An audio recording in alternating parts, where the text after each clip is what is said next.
If you're passionate for what you love and you're serious about it, when you see our cameras at the show, then we want to talk about it. Fair weather fans need not apply. We seek nerds that are true. Just beware not to piss us off. It's the one thing not to do. It's the Angry Geek Show. It's the Angry Geek Show. Angry.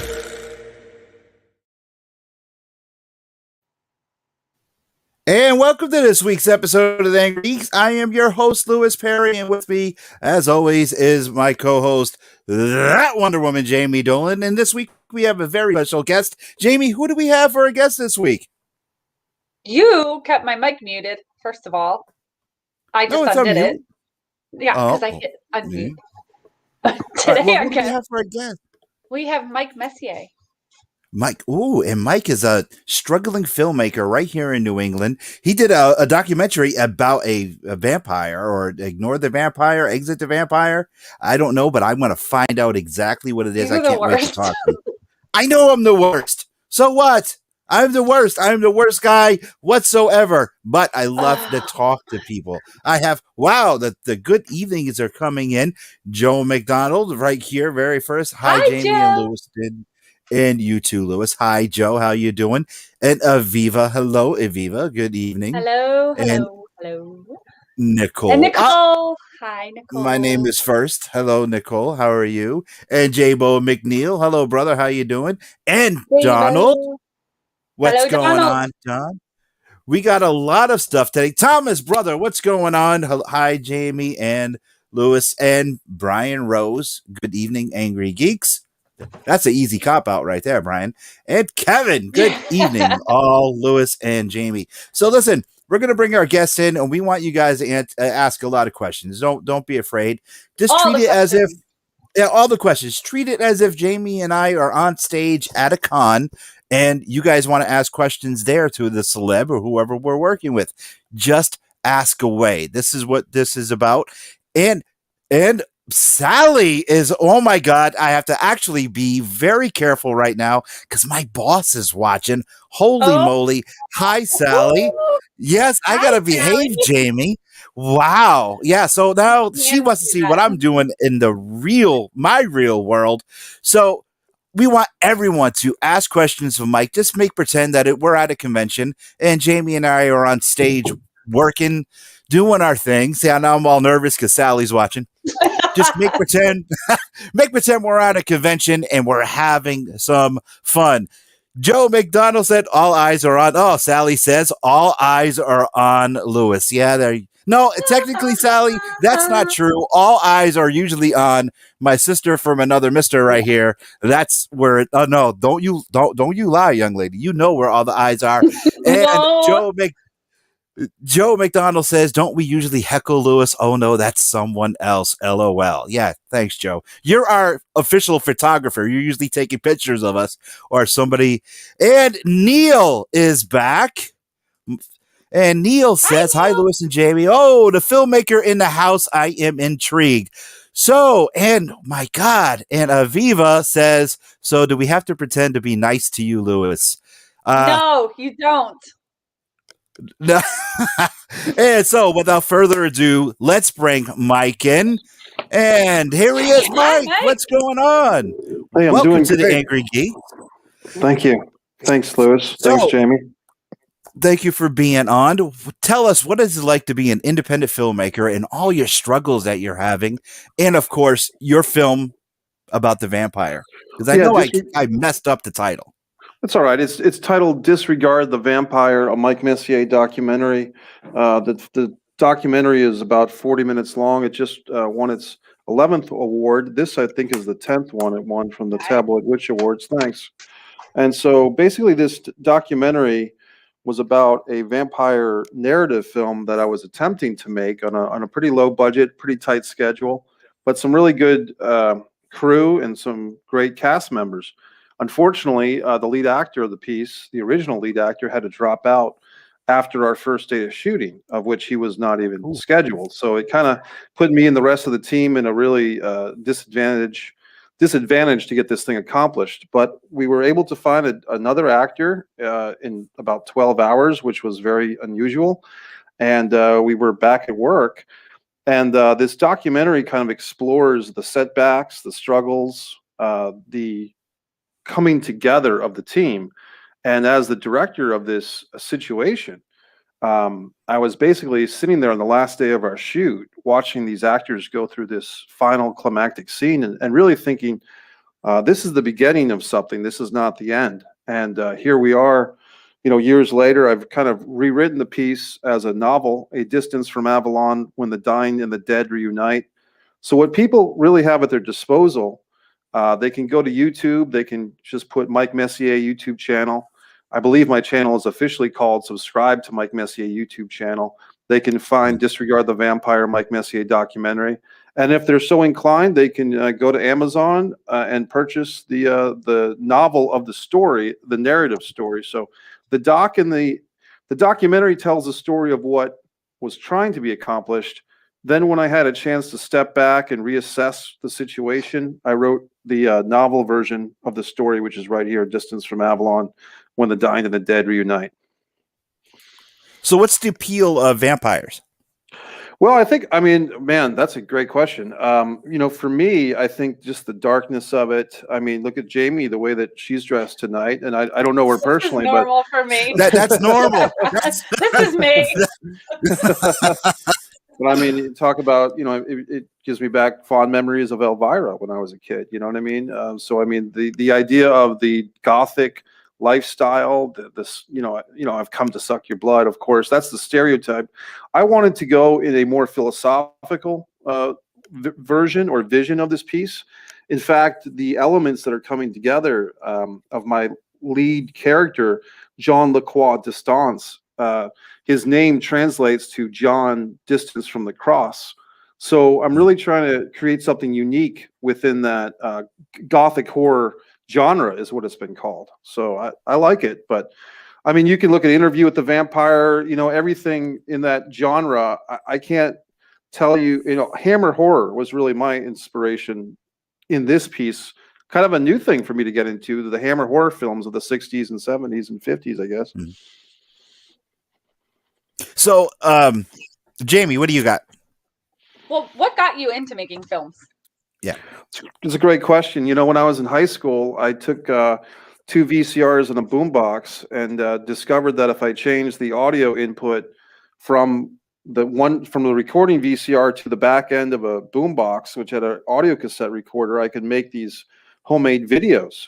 In fact, one of those has existed. It's my Rocket Man Elton John tribute, which people can find on the Mike Messier YouTube channel, and they can see a young high school age Mike Messier in the suburbs of Virginia with this homemade video that got me a pretty good grade on an English report, because at the time we didn't have editing, we didn't have computer editing to do stuff like that. So for me to take a couple of VCRs and make a music video was ahead of my classmates anyway. So did you have plans on actually writing as well, or did that just kind of happen because of how that film turned out?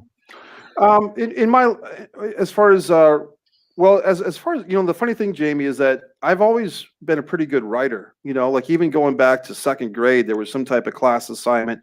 What did you do over summer vacation? And I remember writing some story about going into the ocean at the beach in Rhode Island, actually. And for my Virginia classmates, that was a shocking story. So I remember as a young kid being a pretty good writer. But the odd thing was I got into screenwriting about 15 years ago, and it didn't occur to me to write novels until I hit this wall with this movie, and I really had an epiphany, which was, with a screenplay, you've got to bring in actors, you've got to get some money, you've got to make a movie, which a whole lot of other people.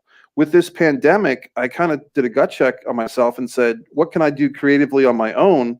The answer has always been right in front of me, which is just writing. I just had to change the format from screenplay and stage plays to a novel. And I don't know why that didn't occur to me earlier, to be honest with you, but it just didn't.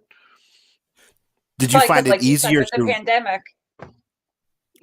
Sorry, yeah, but you had that. No, the accessibility of people and having a group together. So I think maybe without that, maybe you wouldn't have thought of it. I've done a lot of podcasts as both a host and a guest during this pandemic. I had the Geico man, the guy that does the Geico commercials, Michael McGlone, who's the spokesman for Geico. He does the rhetorical questions. He was one of the brothers McMullen. He did a couple of podcasts with me. My own acting coach, Barry Primus, who was in the show Khaki and Lacey, did a couple of podcasts with me. So this pandemic has kind of forced creative people to find new ways of being creative and communicative. Yeah, so that's why we're here today. Because of that Matchmaker FM website is how I got in touch with you guys and how I got on your show. Yeah. So did you find it more? What's more difficult, writing the novel or writing a screenplay, or is it both about the same difficulty? That's a great question. I'll be honest. I think writing screenplays, I think, is harder, but I've just been doing it for like 15 years. Like I read probably 40 or 50 screenwriting books, all the ones you've heard of, Save the Cat and McKee and all those great screenwriting books. I took a screenwriting class at the University of Rhode Island with Christopher Menzel. I took other screenwriting classes with some really good people. So I think I've just put more energy into screenwriting, but I think naturally, writing a novel is easier for me because of freedom. And the thing with writing a script, at least for me, is you're writing a script and you want to write a great killer scene, but then you're thinking budget. You're thinking, okay, can I really do this sports arena scene, or would that be out of my potential to get money to make this movie? So that's the downside of that. You see what I'm saying? So speaking of budget, being an independent filmmaker, how do you find your investors? How do you get someone to solidly invest in your dream or in your vision? I mean, is it hard to, I'm assuming it's hard to actually sell someone in one of your visions? They're like, this is how I see it. This is what I want. How do you get someone how do you sell yourself? And then we have a question after this. Sure, I'll answer that question very honestly. The biggest budget I've used to make a feature film was about $12,000 for Blood Sugar Sedace. People can see that movie for free right now, or after our interview, obviously, bloodsugarsedace.com. And about $10,000 of that $12,000 came from a car accident settlement.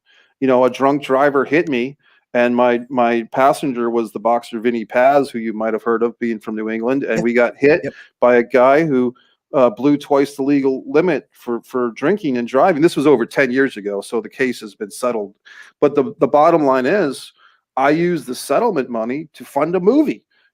So that's the type of dedication I think I have. As far as the original narrative of Disregard the Vampire, as it was going to be a narrative, we had about a $6,000 budget. A friend of mine at the time, Anne Murray, not the singer, but an artist in her own right, she chipped in the first $1,500.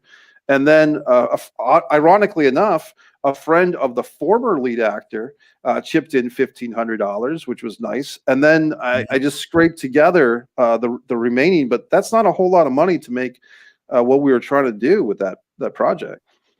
All right. So casting wise, do you have your own troupe that you like to, or do you actually hold auditions and say, okay, you got the part? No, you're not exactly the type we're looking for. How does your audition process work?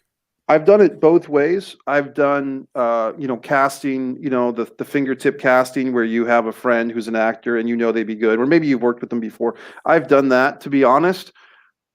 And I've had good results with the fingertip casting, don't get me wrong. But for the most part, I do like the audition process for several reasons. First of all, if you give someone a role in a movie, even a no pay or low pay movie, if you give them the role, they feel as if they're doing you a favor. Them earn the role and audition for it and beat out other actors for the role, then they feel like there's value to that role. So maybe it's a little bit of Dr. Phil psychology, but from my point of view, it's if you had to choose between doing an audition or not an audition, do the audition. If you really have people that you've worked with before and that's not necessary, then go ahead and skip it. But I think a lot of independent low budget movies suffer because you're watching it and you're like, oh, that guy cast his cousin or that guy cast his aunt. You know what I mean? And you can just you can see it in the acting. Okay. We have a quick question from Nicole. Nicole says, assuming you did a ton of vampire research, are you more of a True Blood, Twilight, or Interview with a Vampire? I would probably lean towards Interview with the Vampire as far as my favorite of those three. Although I did have a good experience seeing, I think the first two Twilight movies. I went on a date with a real live girl to a movie theater, and she wanted to see this movie, and we were considerably older than most of the other people in the audience because it was like the preview night doubleheader, and there was like literally like schoolgirls in their pajamas who came out on a Wednesday or Thursday or whatever it was, and I was like, I'm glad I've got a date with me because I would feel really weird about being here. You know what I mean? And what was it, like Team Jonah and Team Rumpelstiltskin or whatever it was, Team Wolfman and Team, you know what I mean? Jamie knows. She knows. I have no idea. No, I really Team don't. Jacob, Team Jacob, and whatever. Yeah. I don't think. All right, I'll have to say, because I am a fountain of useless information, it was Team Jacob and Team Edward. Yeah, that's it. I know it because I am a fountain of useless information, and I just retain this because you're just stuff. You actually watched all of them. That's why. Well, yeah, because of Katie and because of Rose, and that's why. And so, anyway, let's get back to our guest. Mike, can you tell us a little bit about the hospital bed? Yeah, thanks. The hospital bed is an intense 1-minute movie.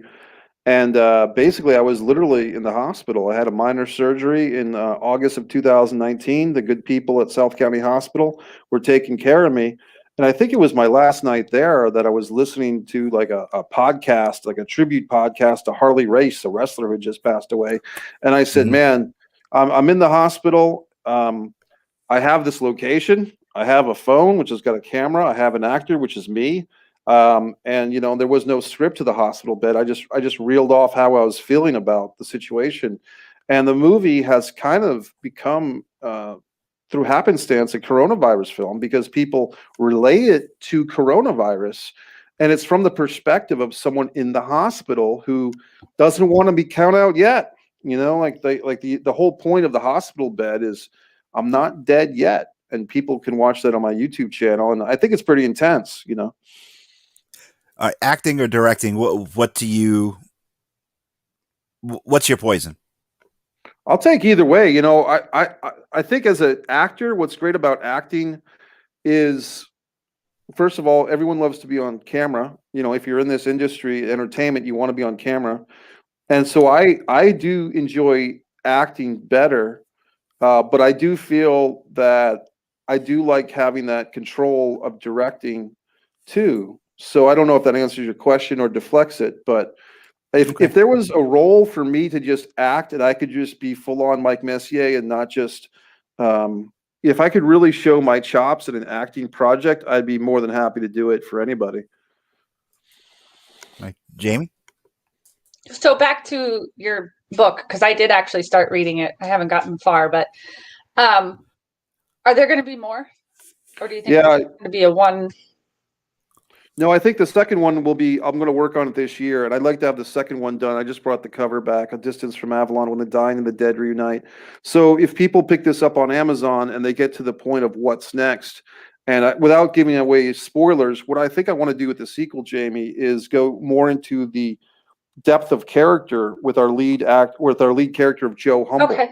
Yeah. So Joe, we get to meet through this situation of being in this very strange castle with Jean-Lacroix Distance and his young mistress Heartbreak and his date Shadow.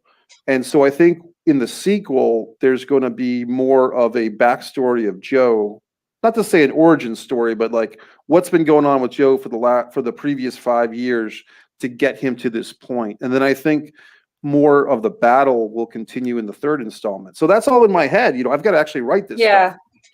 I actually like the way it's written too. It's different, like just the format of it. Thanks. I don't know how else to put it, but so far I'm liking it. So. Well, I can tell you real quick how I did that. It's because the original script was written on the final draft screenwriting program novel template. So I didn't write the original drafts. This is for all the writers out there. I didn't write it on Microsoft Word. I originally wrote it on Final Draft. So it has a certain staccato, like a certain like breaks between the paragraphs. Yes. Yeah.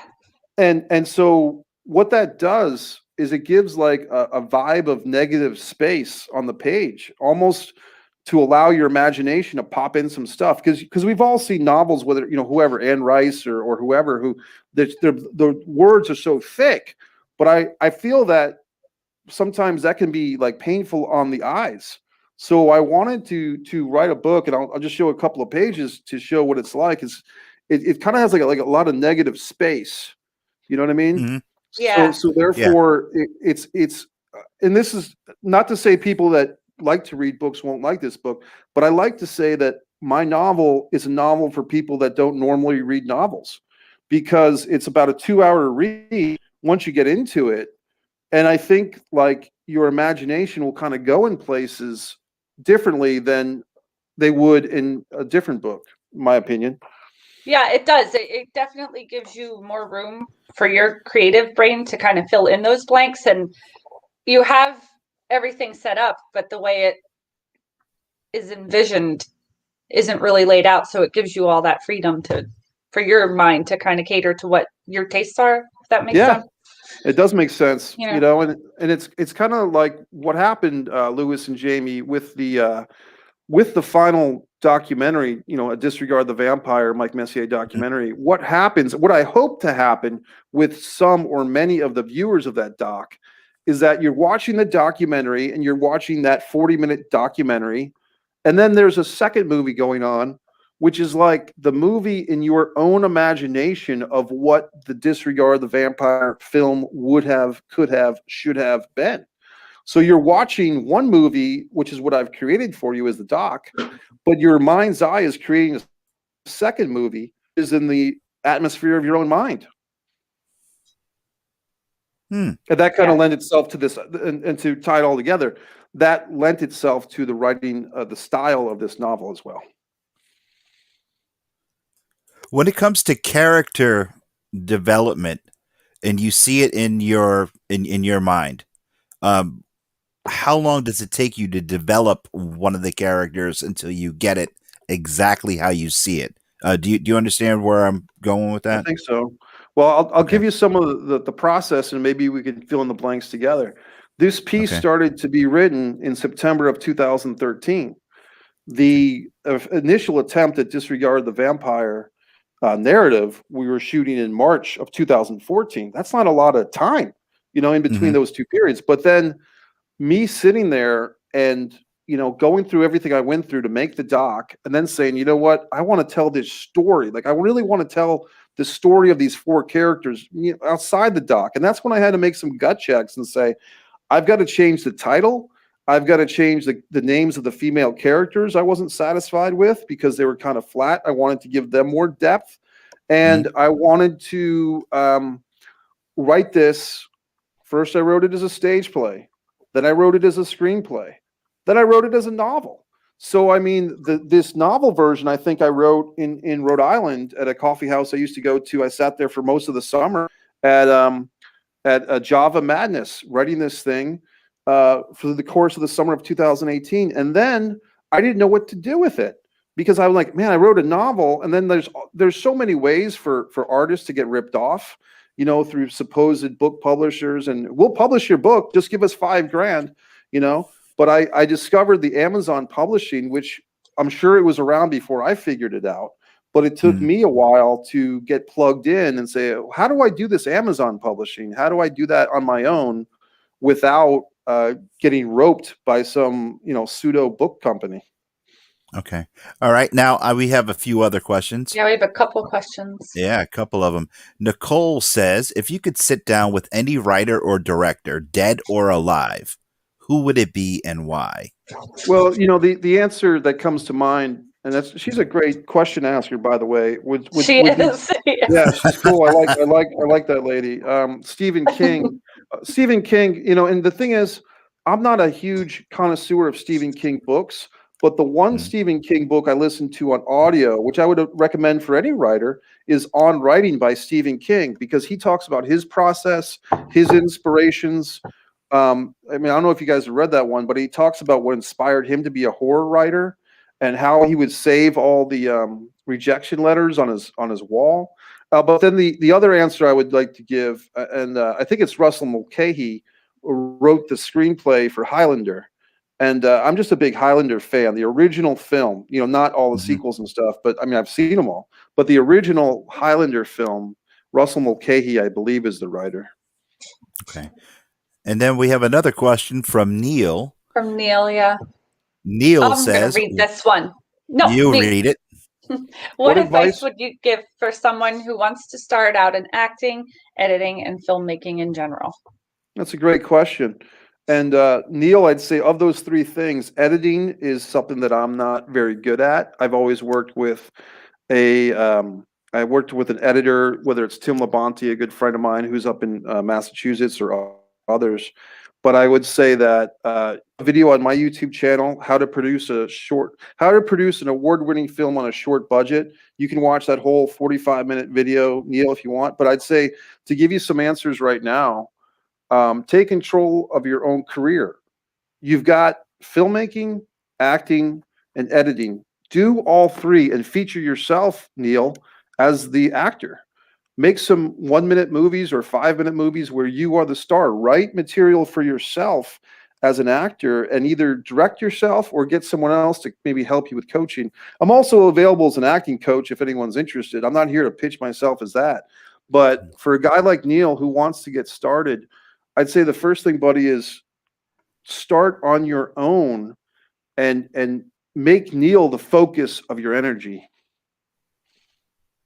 All right. And Aviva's, do you want to read Aviva's question too? Yeah. So Aviva's confused. She says, is it a screenplay that's about a documentary? No, I'll answer that. And that's a fair enough question, Aviva. I mean, okay, so basically what happened was the original narrative film was intended to be titled Disregard the Vampire. And then what happened was, because the narrative, you know, had some holes in it, namely the lead actor left the project, blah, blah, blah. I had all this footage, but not enough to complete the narrative, Disregard the Vampire. So I re-envisioned the piece into a documentary, which became Disregard the Vampire, a Mike Messier documentary, which has gone on to win 11 awards of one kind or another. You can watch all of that on YouTube. During the course of making that documentary, Aviva, I said, this original story, which is not being fully represented in this doc, the characters, not the doc, not me, but the characters, you know, John Lacroix Distance, Joe Humble, Heartbreak, and Shadow, they need to come to life. They need to have their moment outside of, you know, my smiling face as the narrator of this doc. That's why I went down to write this. This is the novel version of the same story with a different title. It's a lot more. It's embellished. I hope that answers the question. I guess what I would say is, Aviva, if you're really interested, please watch the 40-minute doc, Mike Messier documentary, Disregard the Vampire, blah, blah, blah. And then if you're really hooked, you can go to Amazon and pick up your own copy. I hope you're interested, Aviva. I don't know what else. I hope I explained it as best I could. I get confused myself sometimes, Aviva, so I'm not blaming you. Trust me, I'm living this nightmare. So, you know. And I have to, because I did start watching that too, Aviva. If you watch it, it'll make more sense. Like, then you'll be like, oh, now I see what's going on. And Joshua says, any celebrity who would play your character roles? Nicolas Cage? You know, it's funny. This is the thing. I really, as an actor, like a contemporary actor who I think would be great as John Lacroix Distance, the vampire character, I think of Matthew McConaughey. But then I saw, I think, was it The Stand, or was that it? It was something on like TNT. It was like a 2-part series that somebody showed me. And McConaughey, it was like The Tower or something like that. But yeah, The Tower, yeah. Yeah, The Tower. So what happened was, until about October, I was staying in an Airbnb, and this really nice lady, Jeanette, who was the host of the Airbnb, I was telling her about my movies and said, hey, let me show you this. Because I mentioned McConaughey would be a great actor for my project. And she said, oh, he did this tower thing. I watched the tower and it was a little too close. Like, it was like, oh man, like he kind of, you know what I mean? Like, I still like McConaughey, but it was too close that it wouldn't be maybe a challenge for him. But if he would be up for it, I like McConaughey. Whoa, Mike. Okay. All right. And I'm still here. Mike. All right. Mike Neal says, thank you for answering this question. Brian Rose says, would you ever wanted to make a film based on a comic? Yeah, I'm up for that. And in fact, I've actually written 2 pieces. One of them, Wrestling with Sanity, is actually up on MikeMessier.com. And that is a graphic novel that's up there for free. So that's also something I've written as a screenplay, and also did some short films with that title. So I'm not a connoisseur of graphic novels or comics, but I do have an appreciation for it. And I did write one piece, the Wrestling with Sanity piece, that you can find. The other piece was such a personal piece that I haven't released it, but I was very happy with the artwork from a guy named Mark McCrenna, who's up there in your area, somewhere in Massachusetts. Yep. Great artist. Yep. We are very good friends with Mark. Yeah, we know Mark well. Well, Mark Jamie, and I, go ahead. No, go ahead. Mark and I collaborated on those 2 graphic novels. I wrote them and he drew them. And one of them is on MikeMessier.com, the Wrestling with Sanity one. Wow, small world. Jamie, you want to read Wolfie's comment? Yeah. So what was the hardest thing about making the doc? That's a great question, Thomas. The hardest thing about making the doc was, I think, trying to sell certain people to be involved. Namely, people that were very disappointed that the narrative did not come together. And maybe they thought it was my fault. Maybe they just were fed up and wanted to move on. But there was certain key elements of both cast and crew, to be honest with you, that did not want to be involved in the doc, or just did not return phone calls. And that was kind of painful, and on a personal, emotional level. And I think I addressed that at the closing moments of the documentary on the beach scene, where I'm kind of going through my emotions and stuff. I address that certain people did not want to be involved in the making of this documentary, because I try to answer that question. Why weren't certain people who were shown on camera, like, why weren't they talking head interview subject matters? The other thing, quite honestly, is the doc is kind of what I call like a come to Jesus meeting for myself. It's me really taking myself to task. Like, what am I doing wrong here? Like, what am I doing incorrectly with my own life, my own career? Do I have a lack of patience? Do I have too much patience?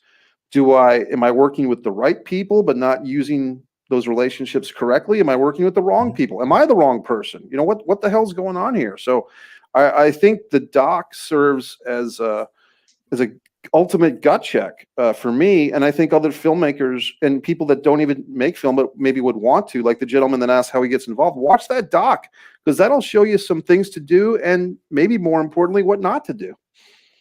All right. Tim Jones wants to know, would you make an animated feature?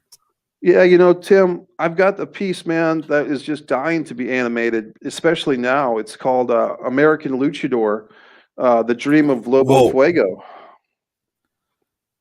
Yeah, Okay. American. Go ahead. No, I was just, you're a huge wrestling fan. I would Harley Race now, Luchador. Are you a wrestling fan? Oh yeah, man. No, I've done ring announcing. I did commentary for Top Rope Promotions. I had a job interview for the WWE creative writing team. I just had Brian Pillman Jr. Appeared on my YouTube channel to endorse my book, A Distance from Avalon. And so I'm pretty knee deep into wrestling. One of my YouTube videos that's got a lot of views is Ox Baker, one of the boys. I was good friends with Ox right before he passed away, and he had me at his house, and we did an hour-long interview with Ox Baker before he died a year later. So as far as the wrestling thing, I'm pretty knee deep into it. And Brian Rose says, sounds like a Faces and Heels guest. Yes, Louis. Yes, that's the other wrestling podcast that I co-host on. That's why I was just kind of confused there for a second. Well, Luce, I don't think you'll have another guest that has a Brian Pillman stomp action figure tattooed on his leg. So I have that going for me. You do really? You gotta. Yeah, it's pretty big too. I don't know if I can show it right now. Jamie might have a heart attack with excitement. See if I can show it. Let's see. I'm trying to get it. I don't know. That's it. That's it. It's there somewhere. Yeah. All right, hold on. Yeah. Almost. It was a PG-rated You're show. almost there. Almost there. I'm trying to do this.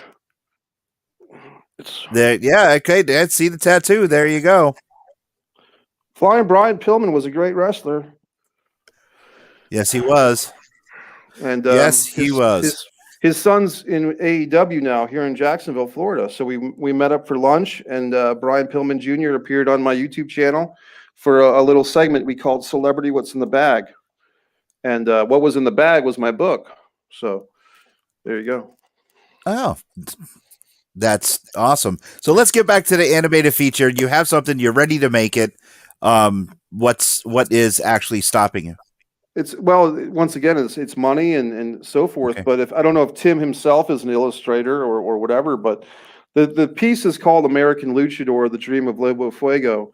And it's about kind of like a Rey Mysterio Jr. type of wrestler, an undersized wrestler. He's always fighting the giants.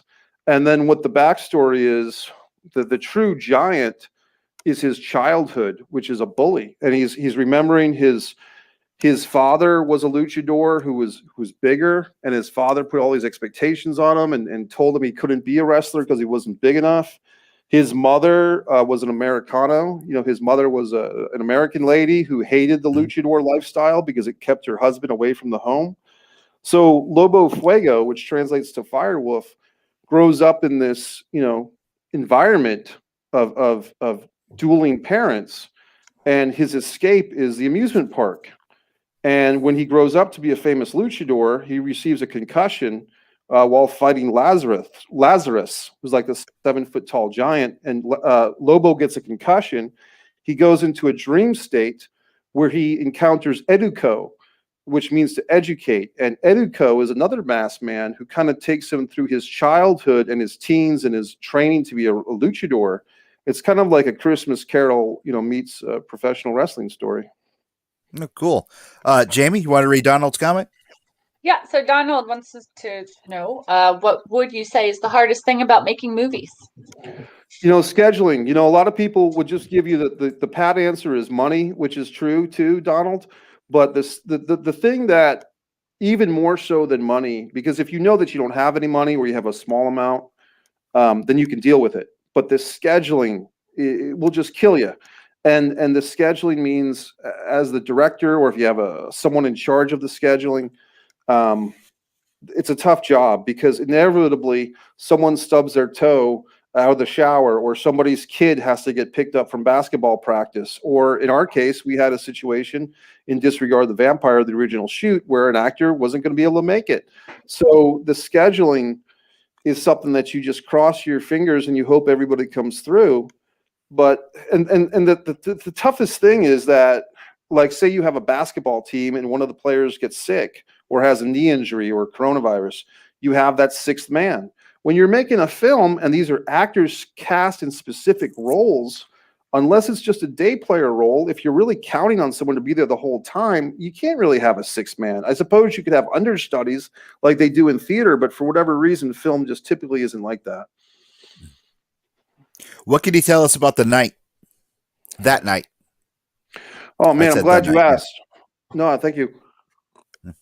That night just won its I believe its first award for thank you, appreciate it. Yep. Best web series / new media from Alternative Film Festival. Just got the announcement this morning. So it was filmed in Seekonk, Massachusetts, not too far from you.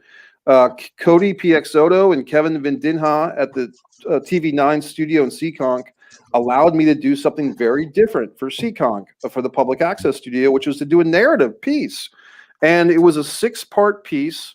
And the idea was that I interviewed the actors in the piece for the first 3 episodes, like a 1-hour interview with each actor, talking about their character, our relationship as director and actor, how we got to know each other. And then the 4th episode was the table read. The 5th episode was blocking. And the 6th episode was the actual shoot called That Night. And so this is, you might know these folks, Mary Beth Paul, Kathy Lachey Berenson, and Brad Rhodes. They're all New Englanders. And basically the piece is about 3 friends from college who had a traumatic experience on that night. And then all these years later, the 3 of them have gone in different directions. And one of them, who was more or less the victim of the other 2, she's come for some revenge. So there's a lot of themes, which is like bullying, sexism, you know, because she was the girl, and the story takes place in the 1980s. Does the girl character get more trouble than the guy character? And these actors really pulled it off. And this lady, Rita Roy, really helped out, you know, and we really had a good time with Messier Peace Theater. Once again, it's on YouTube and MikeMessier.com. Now, have you ever thought about, or were you ever approached in directing live theater? I did a little bit. You know, there was this, I think a friend of mine, Michael Gonza, did something called Play in a Day up in Massachusetts about 3 or 4 years ago. And that's when actually that script That Night came from that project. Oh, okay. And a couple of my other short films. So You're the Guy and The Impeccable came from Play in the Day. I've never been approached by a working regular theater company. I think I'd be up for it, to be honest with you, because I love working with actors. I'm an acting coach myself. I love working with actors.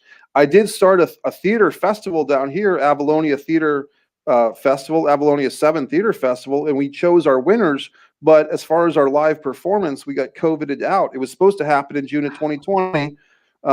In the meantime, I did interviews with the writers, the winning writers. But when this thing, whether it's a year from now, 6 months from now, whatever, I'll reboot that. What do you think the challenges would be being live opposed to cut, redo it, you know, take 4, opposed to being, okay, live, go? Do you think that the challenges will be, it'll be more challenging? Like, oh my God, they just blew it. Or like, yes, you got it. I mean, how would you approach those challenges? Here's what I think would be the biggest challenge. You've got to get the actors, as a director I'm talking about, and maybe a producer, you've got to get the actors as ready as possible, really make them rehearse, and then rehearse some more to the point where they're sick of rehearsing, you know, and then once they've got those lines down, they feel good about their characters, they feel comfortable. If at the same time, you have to, once they've got it memorized, once they've got it down, you've got to also implement the idea that, hey, if you screw up, if you drop a line or two, get the train back on the tracks. You and your fellow actor are a team. Like I say this in basketball, because have you ever seen a theater production where like an actor will drop a line and the other actor kind of like makes a spectacle of it? Like the other actor wants everyone to know that they're not the one that screwed up. Like, I don't know if you've ever seen something like that, but I've been in those situations. Yeah, it's called The Angry Geeks with Lewis and Jamie. Right. But I use a comparison. Like if you saw a basketball team and on if the same guys on the basketball team, if one of the players dropped the ball, his teammate wouldn't say, hey man, you dropped the ball. The teammate would pick the ball up, right? So what you have to instill into your actors is you're on the same team. You're not trying to upstage each other. You're trying to get that ball in the basket. You're trying to work together. So if someone makes a mistake, don't on it. Get the train back on the tracks and keep on going. All right, now Donald. Yeah, Donald said, "Would you ever consider a documentary on the Angry Geeks? I would watch it." And no, we did not pay him for that. No. I think it's a good idea, Donald. You know, hey Donald, you fund it, I'll make it, buddy. Oh, there you go. There you go, Donald. Donald, open up your wallet, start funding everything, buddy. But now, I had a follow-up question, but Donald just made me forget it. What were you going to say, Mike? I was just going to say that you guys definitely have a story here. I mean, you're doing this podcast, you're in different states, you're meeting a lot of people. There's a lot of stories to tell within the Angry Geeks universe, so to speak. Oh, our story There are. is Yeah. yeah. We this how Jamie and I actually met. Is just insane. We were actually started off with an internet argument on who had more Barbie dolls. Wow. I won. Yeah. Funny. Yeah, no, He that's did. not a lie. Not a That's lie. funny. Now my follow-up question to the live performance, and now I cannot remember what it is because Donald made me forget. So, Jamie, do you have anything, or I'm just going to go to the top 5? I have stuff, but you should do the top 5. I will do the top 5. We're going to do the top 5 really quick, and we'll be right back. The Angry Geek Show Top 5 Toys of My Childhood. Number 5. The Mobile Crime Lab. Boy, I love that. Number 4. The SSP Smash Up Derby. Number 3. The Evel Knievel toys. Nothing like today's version. Number 2. The Star Wars action figures. Oh, I love those. This week's honorable mention. The Jaws game. Whenever the jaws snapped, I jumped. Very good. And on number 1. The Mego dolls or Mego figures. I love them and even still today. This week's top 5 toys of my childhood. Did you see the prices on those?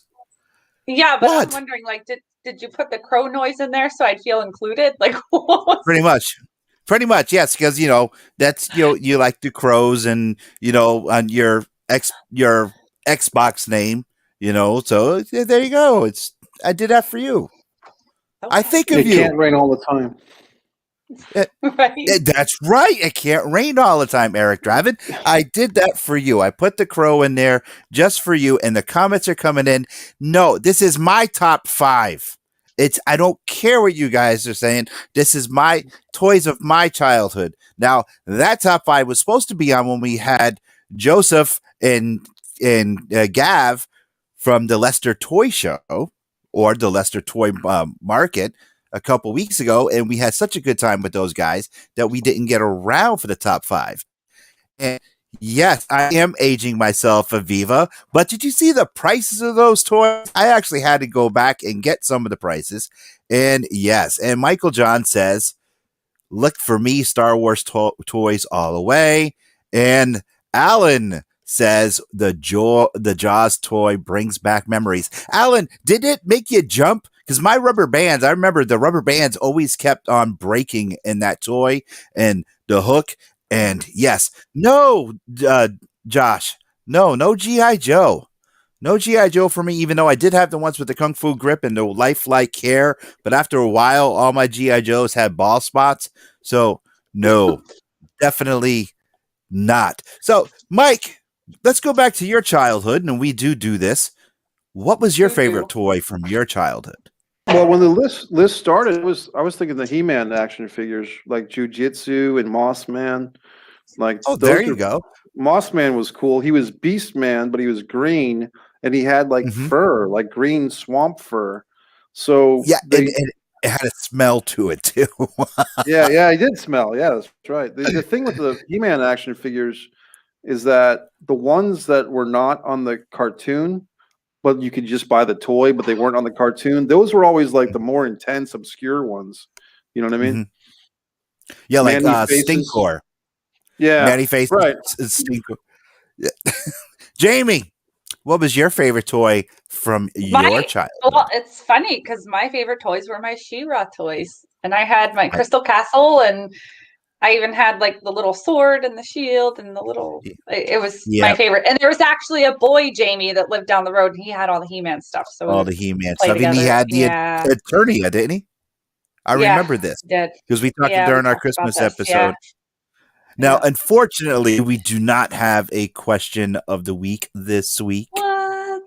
Yes, I know, because I didn't get around to it. So we're going to let Mike, our guest of honor, think of a question for the Angry Geeks question of the week. Put him on the spot. I'm going to put him on the spot because that's what we do. He's a writer. He's a director. He is a creative genius. Mike, I want you to think of a question to ask Jamie, myself, and our audience that we can give you or the entire Angry Geeks audience a creative answer. Usually our questions are very bizarre. They would be about the comic book convention or what kind of superpower we want or so on and so forth.